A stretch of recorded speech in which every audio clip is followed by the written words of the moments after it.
All right, guys, we are now live on another Thursday night conversations with Commodores. And if you don't recognize my guest tonight, you have not been around the program in a long time. Alphonso Harvey, so good to see you, my friend. How you doing? Hey, I'm doing well, good sir. How are you?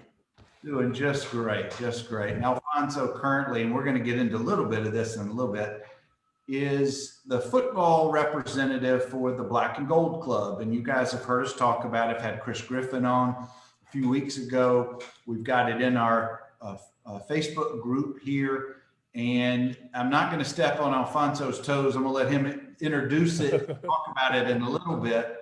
But before we do that, and before we dig deep and go back to Florida and all of your background, Alfonso, tell folks a little bit about what you got going on these days and your family and that good stuff.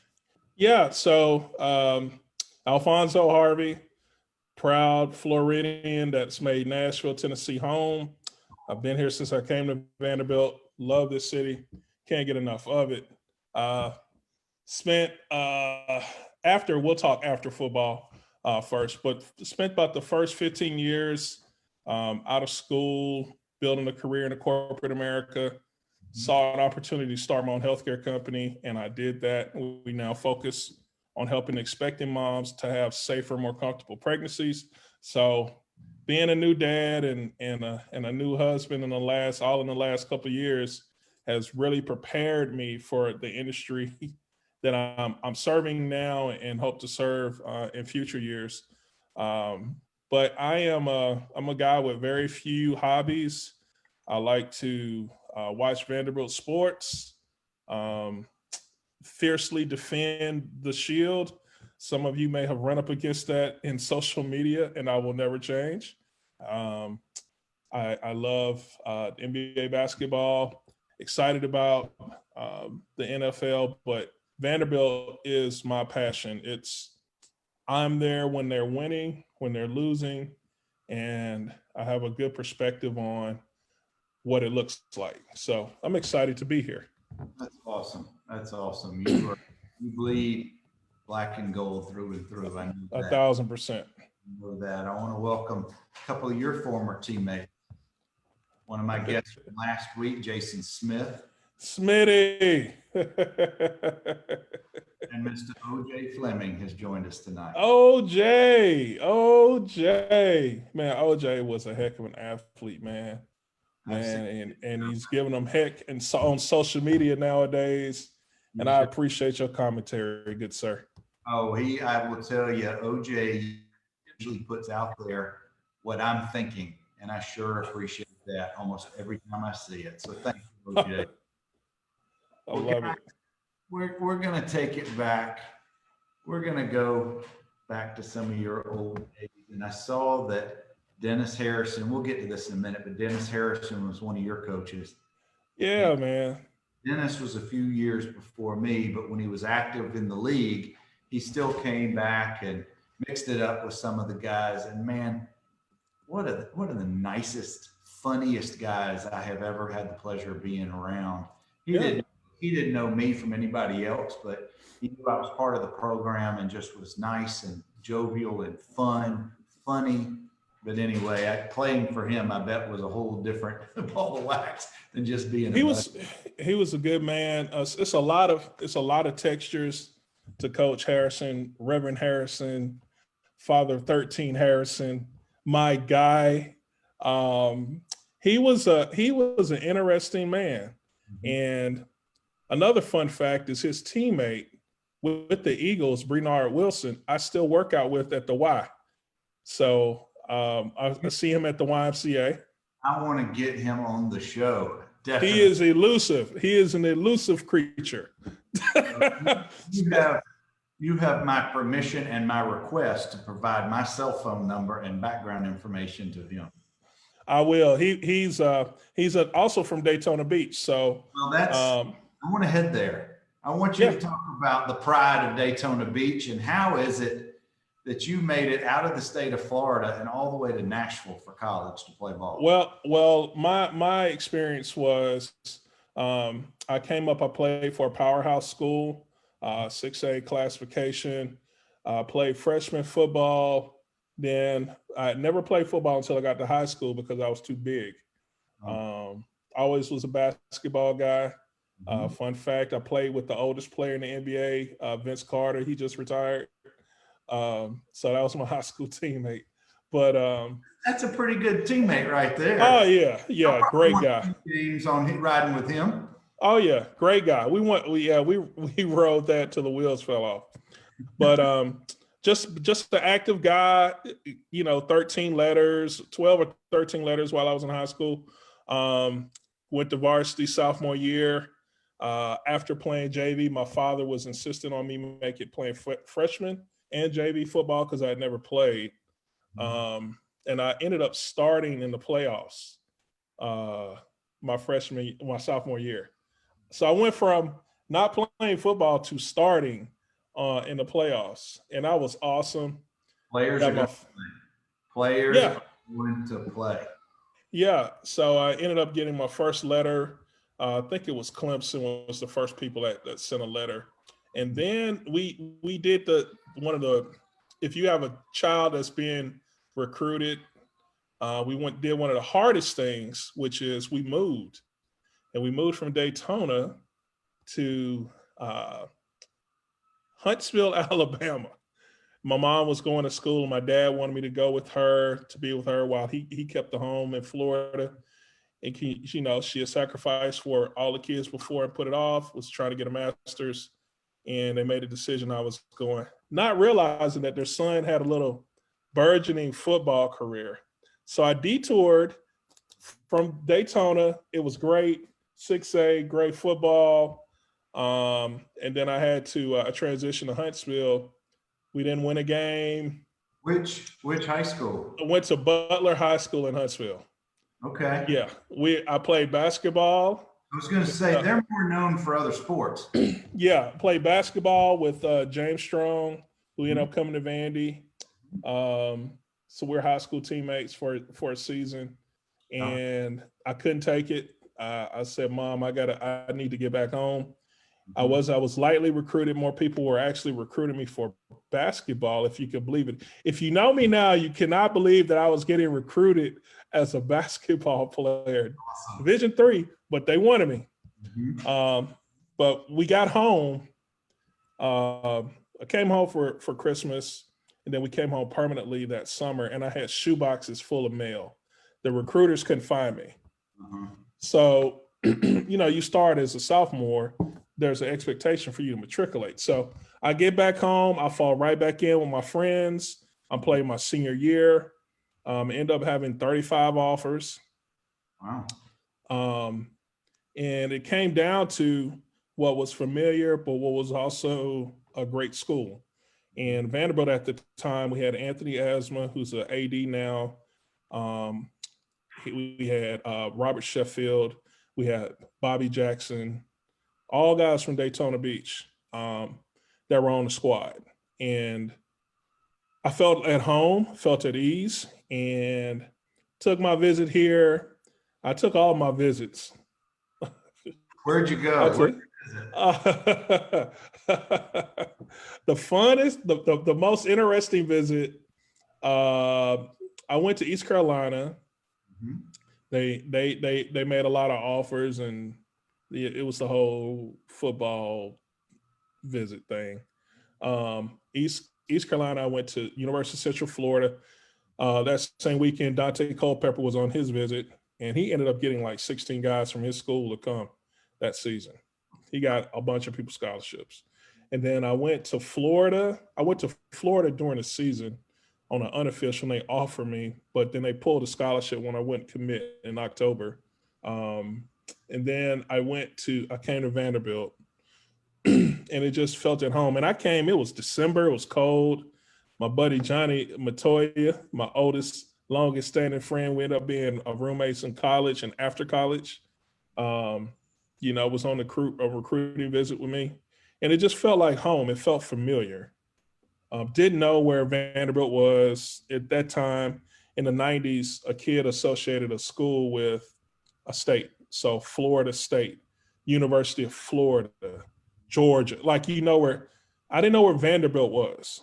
right? Until I got here. And then I realized it was in Nashville, Tennessee, a city I actually came to 8 years prior with my family for a church event. And I just really liked what I saw.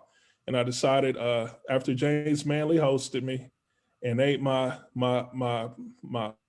recruiting money, he took that money and went to Wendy's. We went to Wendy's. But we had a good time, and I love the guys. And did Jason Smith not share any of his recruiting money with you? No, I don't think he went on that same trip. He came at a different time. Okay. But James Manley was my host. Awesome. And we had a good time. Well, what sold it for you? With all these offers, all these schools are so diverse compared to each other. Yeah. There's no comparisons. I mean, now obviously I'm being an alum and a former player myself. You're telling me all these other schools, which they have their own strengths, but none of them compared to Nashville. What was it? No, so like Northwestern came in late. It was too cold. Mm-hmm. Stanford wanted me to fly across the country. I wasn't going. They had a guy by the name of Ricky G. And I had this map he made for years. And it was basically of the top 8 schools that were recruiting me, he put a distance from my home to their school, right? And when you look at that map, Vanderbilt was the best school closest to home. And I'd already liked the place. It was drivable. I mean, it was a 10-hour trip from home. So it wasn't the worst thing in the world. I had friends that I knew were going to be here. I graduated with our SGA president. She was my neighbor as well. She came to Vanderbilt as well. So it was a lot of familiarity, right? And then the opportunity. I mean, you're playing at that time, honestly, the SEC was a big dog, but it wasn't like it is now. I mean, it was great. Vanderbilt just came off a 5-win season. We thought they could have got to 6. And I looked at the opportunity, said, man, I could go here and I could compete on the field and I could compete in the classroom and change my life circumstances. So I like that. And it was still in the South. So that was a big selling point for me. What coach recruited you out of Vanderbilt? So I got recruited by DiNardo. His staff came hard and heavy. And I came on my visit and committed, and then they left for LSU. Mm-hmm. And then I met Rod Dowhower, but more importantly, I met Ken Wisenhunt and Woody Widenhofer. They came to my house along with, they actually brought, when I think about it, they had Rod Dowhower, Ken Wisenhunt, and Woody in my living room. And they had to pass the head coach for East Carolina. He left out my house as they were walking in. Like you see in the movies. Literally that happened. Waiting out in the car, waiting for the other coaching staff to leave. Yeah, that literally happened. And, they showed me Super Bowl rings, and I love sports. I wanted to be, I fashioned myself as a lightweight academic. I like school. I like learning. But just having that opportunity to do both was very intriguing to me. Did you have any family members who had played sports in college or had gone away out of Daytona to college? Oh yeah. Everybody went. I was fortunate to be kind of the last kid to go to college. I had one sister. She went to school in North Carolina. Then she went to Harvard. Then she went to University of Texas to get her PhD. Wow. Then I had another brother that went to school in New York. Another brother went to school in North Carolina. So we were all over the place, but nobody was an athlete. My sister, she cheered in high school, my oldest sister.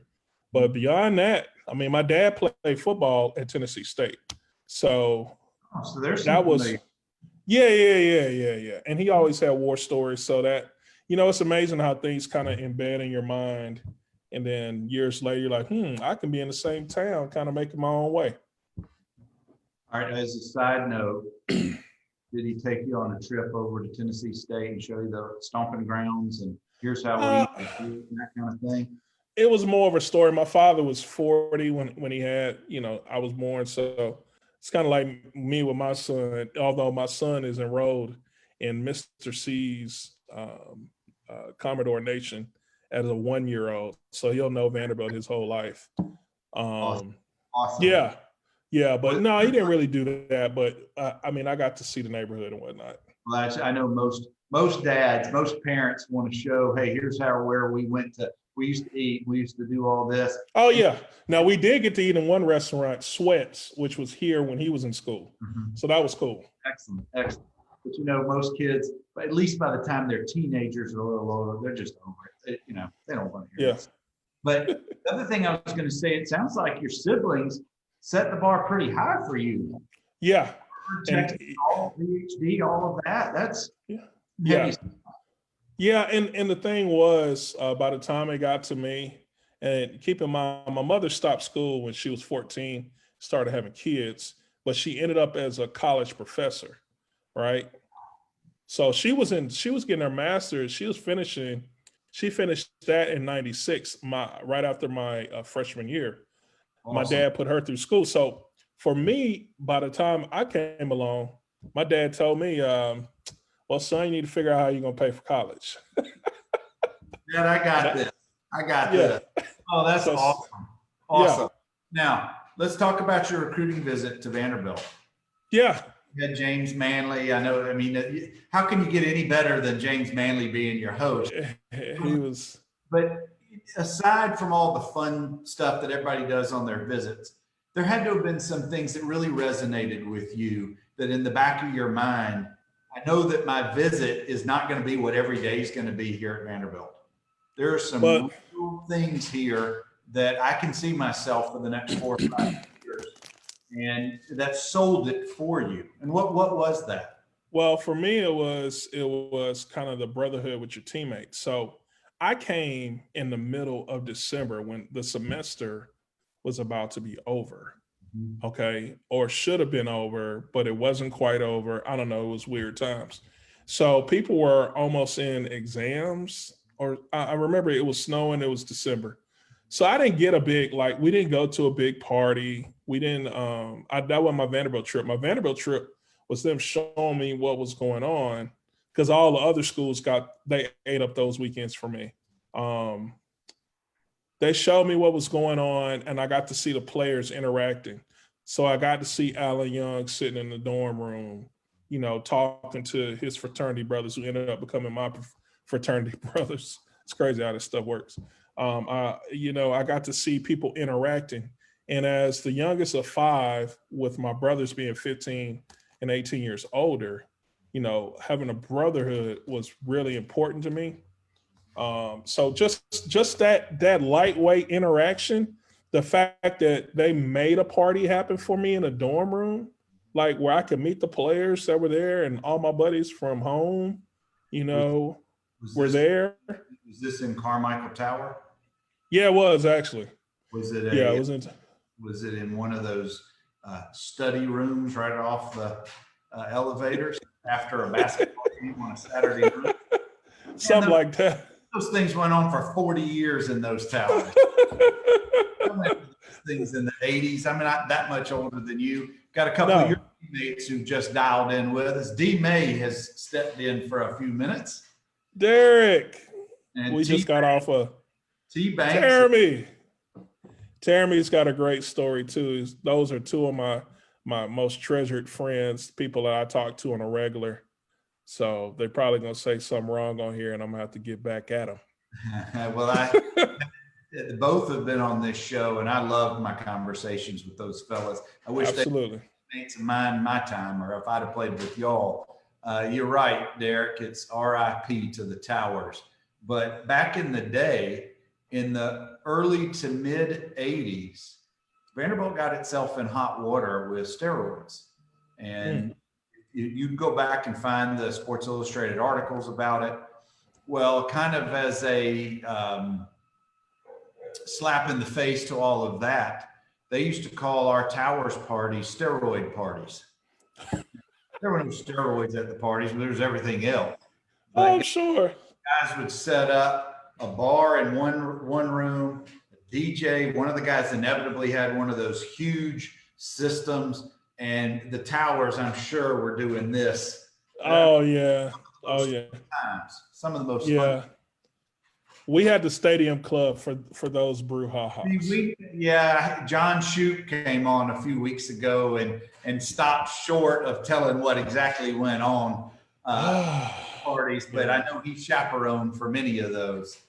Yeah, that was yeah. Those some good times. We'll just leave it at that for now. But Yeah. let's talk about when you first met.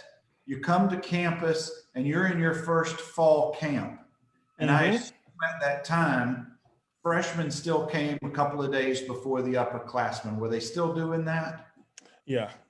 And so for me, I graduated in June, and my parents were I was the last kid.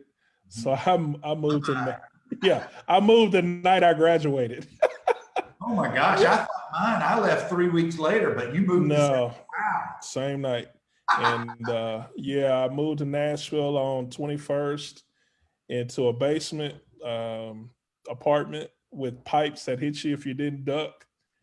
And found my way. I mean, welcome to college. Welcome to college. Yeah. Yeah. Well, did you take summer school classes? Did you start working out with the team? What were you doing in that first couple of months? Survive was what we did. We got jobs at McDonald's on campus. Wow.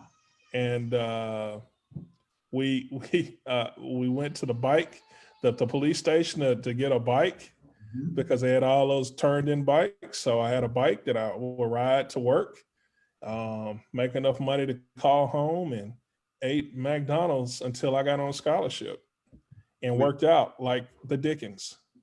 Did they allow you to work out at McGugin, or did you? You could come for the free pain and suffering that they were dishing out. Oh yeah, you can do all that. Your strength and conditioning coach at that time?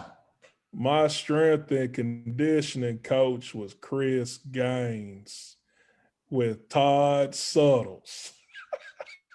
If you've watched any of our prior shows, you know that Chris was one of my teammates, a couple years older. And to watch him play, for me to be on the scout team going up against the ones with Chris at middle linebacker, you talk about an education into college football. That was mine right there. Well, Chris, off the field, nicest guy in the world. You want him to be your teammate 100% of the time. But when you're 7 feet across the line and I'm at quarterback and he is looking right at you, your soul leaves you for a split second. Chris was an intimidating guy, man. But the thing that was interesting about him with our workouts was he would actually do the workout with us. It was crazy. I never saw that man miss a rep. He was something else. Great times. He has an older brother, Greg, who played at Tennessee, played for the Seahawks. And then his younger brother, Brad, was in my recruiting class. I met them all. Very, very interesting, fun family. Oh, yeah. Good men. Still live locally, and Brad's son is a recruit right now, I believe, Bradley. That's awesome. Well, let's take it back to that. Your first summer, let's get into August. You now move on campus or in the dorms. Who was your roommate? Tell us about those first couple of weeks of meeting all the guys in your class. And then I want you to share with us your welcome to college moment when it came to football. Well, I never had a roommate. In any of my time at Vanderbilt, I always had I was a pretty good size recruit. You know, they took care of me on that. So we lived in Vandy Bernard. A lot of fun in that place. I think my welcome to football moment, college football, was, our camp was crazy because we went to Bell Buckle. I was in the last class that went to Bell Buckle. So riding out of town to go to this desolate place And then, you're so bored, you're taping flies to the wall to determine what was the biggest fly caught today. And three-legged dogs running across the practice field. You having to walk up a hill that you should not have to walk up while you're playing football. And then the best moments being when they cancel practice and let you jump in the pool. There's a lot about that school that's awful. The best thing as a freshman, my welcome to college football moment was given to me by one of my best friends, Dominique Koger. We were roommates for camp, and Dominique had not passed his conditioning test. Okay, and at that time, it was some kind of run on a treadmill at such a degree. It was crazy. He had not passed it. I had passed mine. I never failed I've always passed my condition test. 5 a.m. they come in the room, waking him up. Well, I'm his roommate, so I'm getting woke up too. And I was like, man, I'm catching heck because you didn't pass it. Man, what do I need to do to help you pass your test? So that was a welcome on the field. I never got dominated to the point where like, oh my God, I was a big guy and I pushed people around and I found my way in that regard. But the physical, just taxing nature of college football, it's a whole different level of conditioning. It's just pounds every day. Yeah.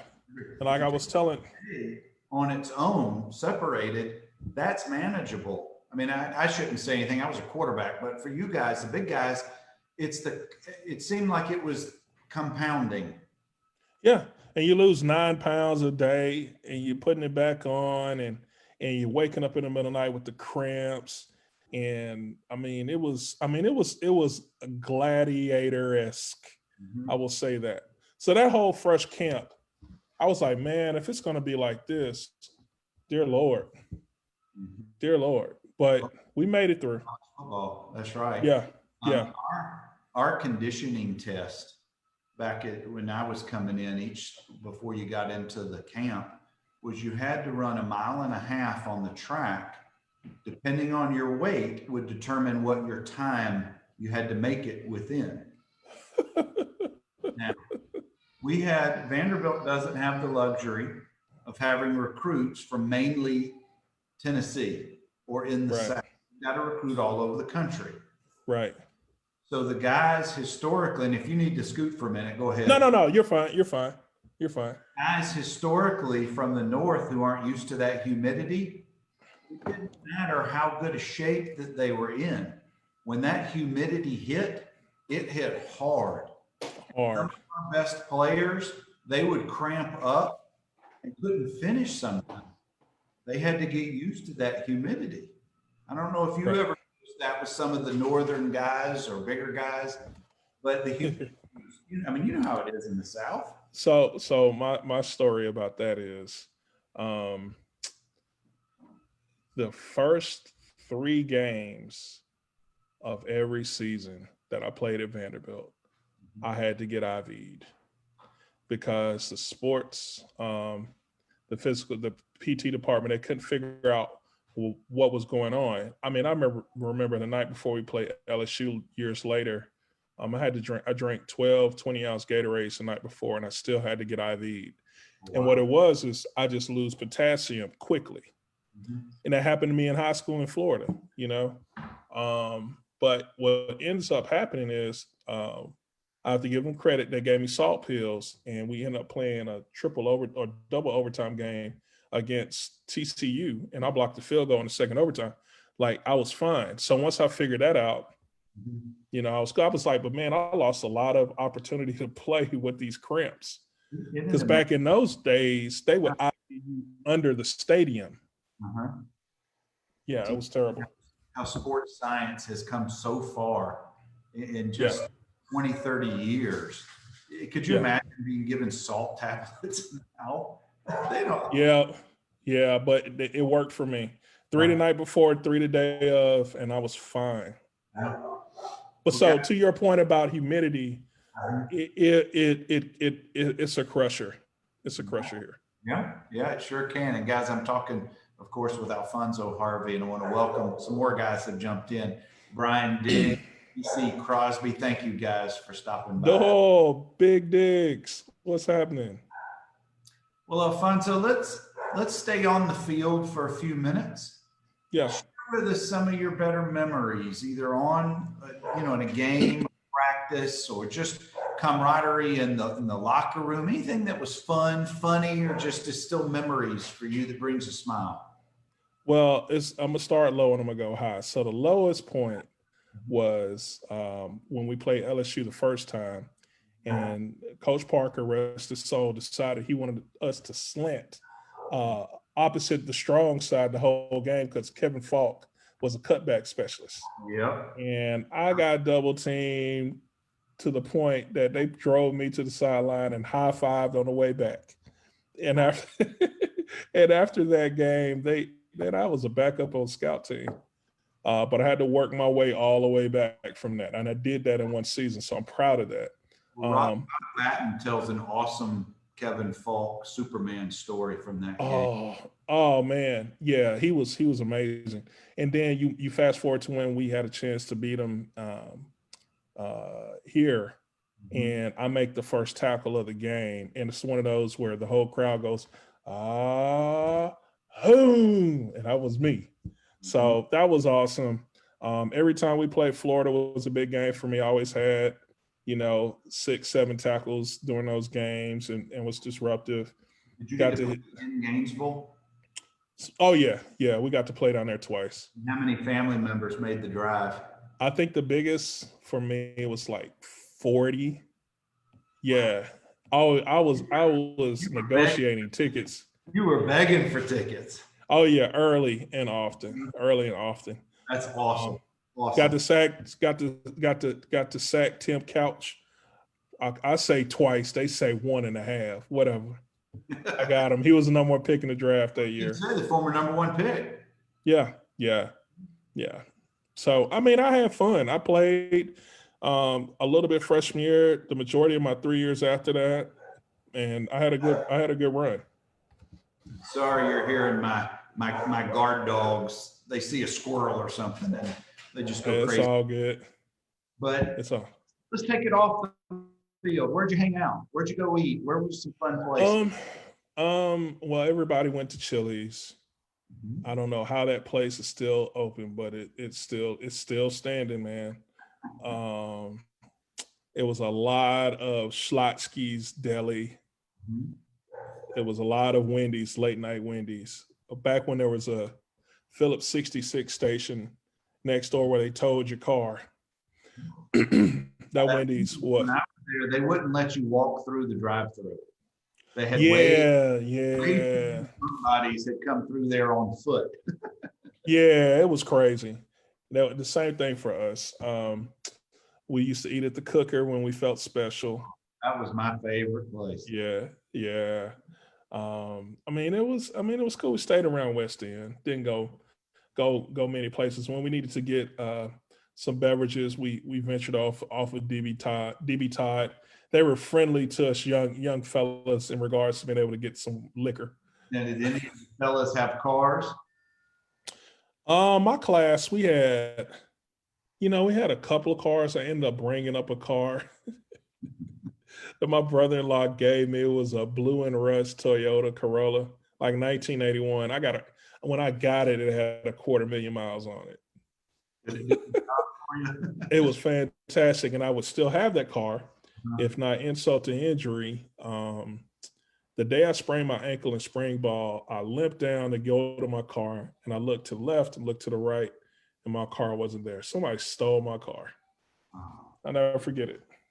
Well, I'll tell you, my car seemed like it was on permanent loan all 4 years. I had a car on campus. Not many guys in my class did have cars. I didn't mind loaning it out. Sure. My only requirement was just keep some gas in it and give me the keys back, when you're done. But I took my dad's car up, and I've never told this story publicly. I don't know if he's going to watch this video, not my dad, but what I'm about to describe. I took my dad's old, he had a really old Mercedes diesel, one of those, those. Yeah. Needed some work. This was in between Thanksgiving and Christmas break. So Oh yeah. it was during finals. I didn't need my car, it just sat there parked. Well, one of my teammates decided he didn't like the Mercedes symbol on the hood because, most of the guys on the team don't come from privilege. Not that I Sure. come from privilege. This was an 18-year-old car at the time, but the typical student, there really wasn't a lot of camaraderie between the athletes and the kids of privilege on campus. Sure. So that Sure. car to him stood for privilege. So he ripped the emblem off. He lived on my floor. He came back and showed everybody. Later that day, I saw that my hood ornament was gone. I quietly went to him and he gave it back, and I never said a word publicly. Oh my goodness. Yeah, that's horrible. Yeah, That's it is what it is. But let's get back to you for a minute. yeah. You get finished with your schooling. And let's take it into your senior year. You're getting finished with your final football campaign.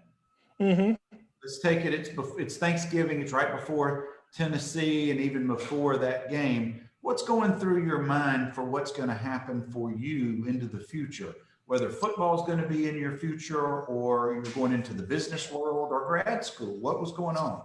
Well, first of all, that Thanksgiving, my mom came up and cooked for like 40 of us. Oh, wow. Yeah. Yeah. Wow. So we had Thanksgiving at our little house off campus. And who were your roommates at that time, or did you not? Derek May and Dominique Koger. Some real small guys is what you're saying. Yeah. So I mean, it was, hated every minute of it too. She loved it. My mom still cooks like she's cooking for a football team. So I was just, I felt like football was cool. I had fun with it. I felt like I gained the respect of my peers in the conference. Tennessee game, I was like the lineman of the week. I mean, I had a good game, but I had an opportunity with an agent to kind of just, I guess, investigate pro football. But I wasn't really serious about it. I tell some of my younger friends, like, man, when I got done playing, I never sprinted again. I got on the treadmill and was jogging. I was done, and I was looking into what was going to be next, but I was having fun hanging out with my fraternity brothers, and trying to figure out what was going to come next. All right, I got to ask you, first of all, what fraternity? Omega Psi Phi fraternity.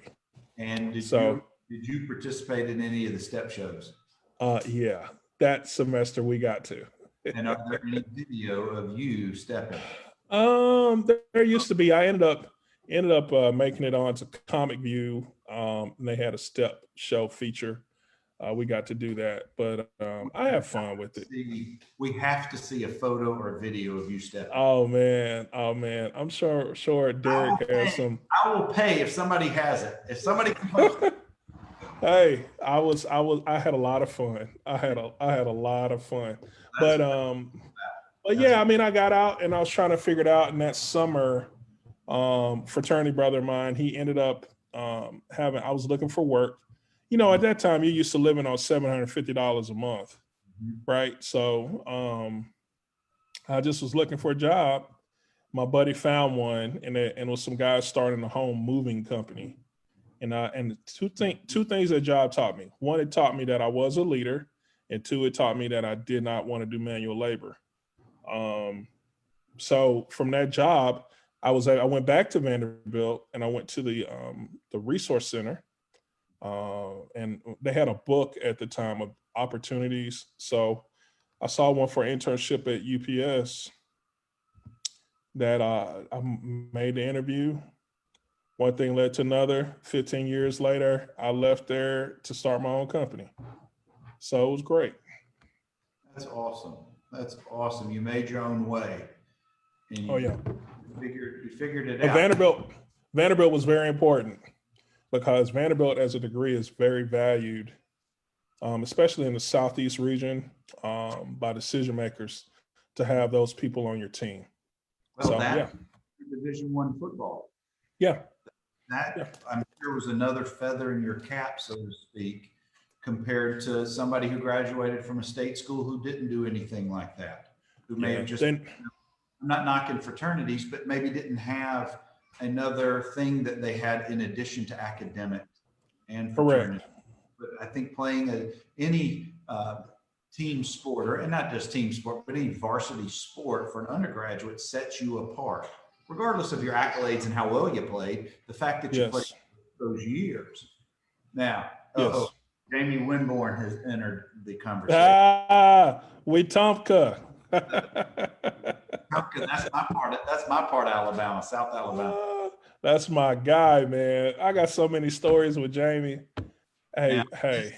This is going to be YouTube, and it's going to be it's going to be out there for the public. So you can share whatever you want to share, but no, Hey. Your parents may be watching. Somebody may be watching this. Well, here's what I'll say about Jamie, and I knew he was always going to be successful.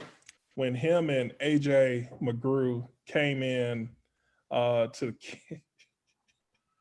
we had a team meeting this summertime, and they had came in and they were like, "Y'all, we are hungry." They got up in front of the team meeting and said that, something to that effect. And they had been working somewhere painting. And you know, what's funny is Jamie, you know, he renovates homes and flips houses, and that skill set started a long time ago. So it was just to see where he started. Man, he's a heck of a guy. That's a good friend of mine. I was fortunate. Jamie's also been on this show. Oh yeah. All these guys, all your teammates have been on this show at one point or another. Oh yeah. Yeah. Oh yeah. Alton Hall's been on here. Chili Bone, that's my guy. That's when he comes to Nashville, he makes sure he calls me. That's my guy. How about Kenneth Christian, who's just joined the conversation? KC, man, I'm telling you, he was. My computer heard me say that and thought I wanted it to do something. Kenny was a great athlete. He took advantage of the Vanderbilt opportunities and went on about his business and got to play even more ball. I think he transferred somewhere, but I can't remember where Kenny went. But Kenny was a good dude. We had some fun times. Alphonso, at what point in your college career did it click with you from an academic standpoint? At what point did the importance of being organized as a student athlete, a D1 student athlete, that I've got to get my rest, I've got to hit my books, and I've got to do what I need to do for football? When did all that come together for you? Well, that was our environment. So I had a great peer pressure environment where my class had 100% graduation rate. That's fantastic. So, and we mean on time in 4 to 5 years. So that was instilled in us from day one. We knew what we were coming for. A lot of people had a lot to prove, and you know, we did our work, but we also had fun, and we competed on the field as well. Was D. Gragg still there as an academic advisor? Our freshman year. Yeah, Well, he kind of set the stage for us. Yeah. Derek is a former teammate of mine and friend, and he's gone on to do awesome things now with Of course. NBA. But D. Gragg doesn't play. You're going No. That's the bar very high for folks, and and rightfully so. A lot of guys who've been on this show credit him for helping set the bar that high and setting them on the right path, as well as for other things as well. Awesome guy. Well, I wasn't going to get caught up in anything because I appreciated the opportunity, and I have a praying mother and my father, God rest his soul, is an old Baptist preacher. They weren't going. I wasn't coming back home. I had to do what I had to do to keep my opportunities. So I made sure I got my schooling. Fantastic. You may not have felt it, but you were a role model. You were just doing what you knew to do best and how to the way you knew to do it, and your friends and your teammates. And, Charles Barkley famously once said, he's no role model, but when you're in the public's eye and you're playing D1 football, it doesn't matter how big or how small the fan base is, they see you. Yep. And Yep. they know what you're doing. Yep. And you'll see a lot more of that in 21 with this whole image and likeness, which is a whole nother conversation, because college age students are the perfect pitch person. They don't have miles of baggage. Yeah. The kids look up to them. The adults look up to them.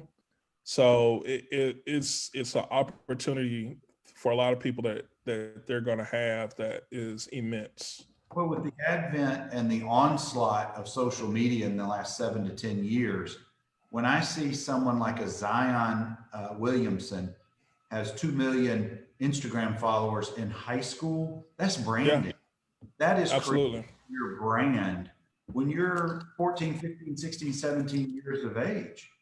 And yes, you and I can have that name, image, and likeness conversation. That'd take a whole nother show. Yeah. Pivot for a minute. I don't want to abandon your story, and I appreciate you sharing some awesome stuff. But I want to talk about what you're doing now with Vanderbilt, because I think it's so important to bring us all back into the mix. And I've been fortunate to be on a couple of these Zoom calls with Coach Mason that are each week, and you're part of that. And I want you to share a little bit about from what you're seeing with all of your contacts and what you've been doing. So talk a little bit about the Black and Gold Club and share some stuff. All right. So with the Black and Gold Club, it's the opportunity to have a Letterman's club for all sports, for all athletes at Vanderbilt. And they broke it off into all of the sports. They have a representative. I was appointed for football. I was asked and I accepted. And the reason why I accepted is because I'm one of the few guys, because of my proximity to the school, my affinity for the program. I've had a very long connected history since I got here in '95 till now. And I don't know why. I think it's because Vanderbilt did so much for me, enable me to have access to so many things, that it's of interest to me to follow the new kids that are coming to our program, to congratulate them on their decision, to encourage my teammates to stay active and stay involved, to also have a level head in regards to where we are and where we can be. We know we can get better. I think we are poised to grow, and we have former athletes in the ultimate leadership department for us now that understand the plight of a Vanderbilt athlete, that I feel like if I was going to put confidence behind, I'm going to throw it behind someone that knows. So I'm excited to be in this position. What we're really trying to do is to make it to where you as a former athlete understand that this is still home, and that you have a definite role here, whether it be for you to be financially give, which is probably the end goal of everything at Vanderbilt, because we all need to give money to keep this place going. But whether it's just you just getting together on a Zoom, or knowing about the activities that the school has for us, to understand that they've dedicated resources to bringing us together to make us have a home. And I'm for sure that we'll play a role in things moving forward. But today is the starting day. We want you to reconnect. We want you to give us your information so we can contact you. We're not going to, send it anywhere else, so you can get communications about what's going on here and what's happening next.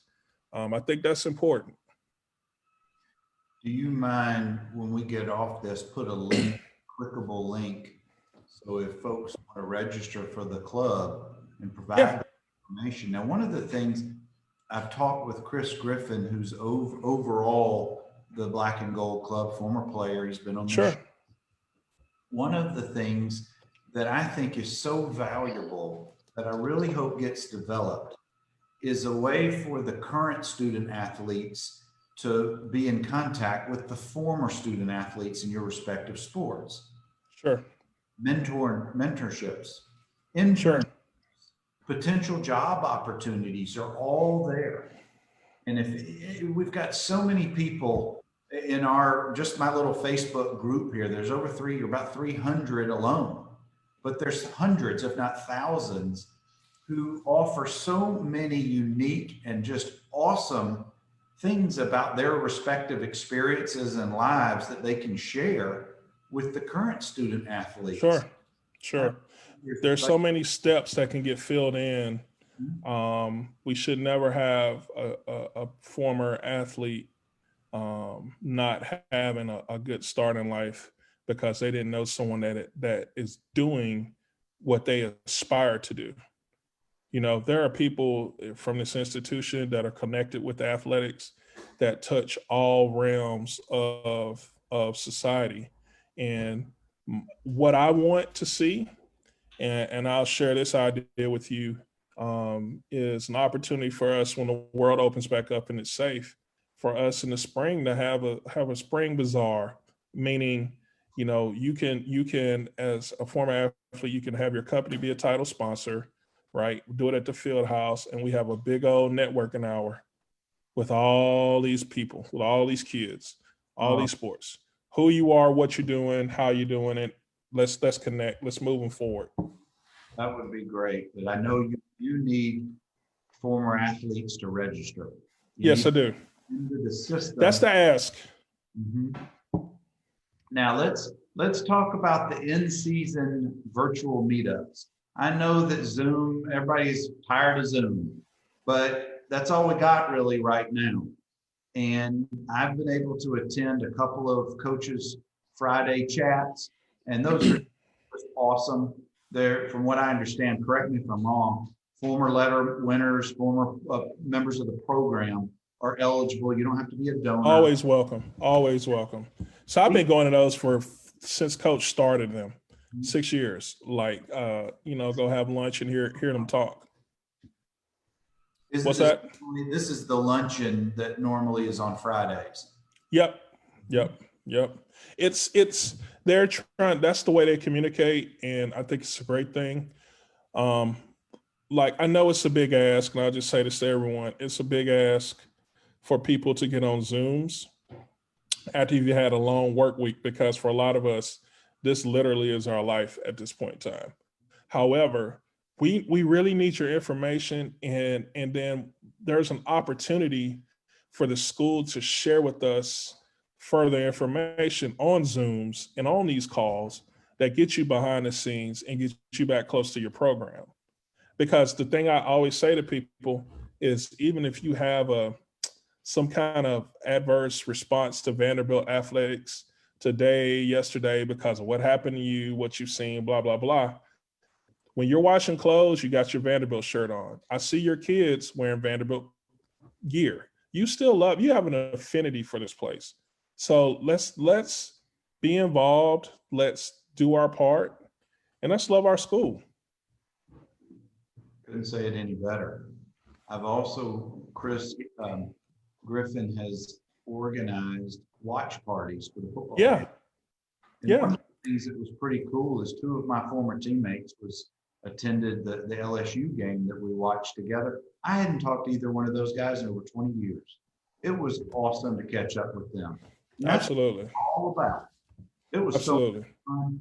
Now it's kind of weird being on Zoom and watching my TV and commenting, but that was kind of some camaraderie of being able to catch up with those guys after so many. That was I enjoyed that. I would have to watch the game on mute because I'm very emotional. That's what we did. We kept the Zoom on mute so you could listen to the commentary, and then just kind of come in and out every once in a while. Yeah. But anyway, gosh, Alphonso, thank you so much for stopping by and sharing. No problem. I enjoyed this. I appreciate what you're doing, Bernard. It takes all of us. It takes all of us doing what we're doing to galvanize this thing. And I really appreciate what you've done with putting out this great content. And it's great that it's on YouTube, because you're actually, believe it or not, you're an oracle. We will look back at these conversations and people will be able to tell a story over 50 years. I mean, you got a ton of different guys with different experiences And this is literally a living history that you're bringing forth. Well, thank you. You know, I've had guys former players on this show so far who played in the 60s, 70s, 80s, 90s, and all the way up till 2 years ago. So this has been fun. We're going to keep doing this. Yeah, we need you to. Thank you so much. You're most welcome, Alphonso. I hope the next time I get to see you, it is in person and we can break some bread and have a good time. Absolutely. And I like to eat. I'm always hungry. That's right. That's right. Anchor down. Have a safe. We'll catch you next Thursday night for Conversations with Commodores. Y'all be well.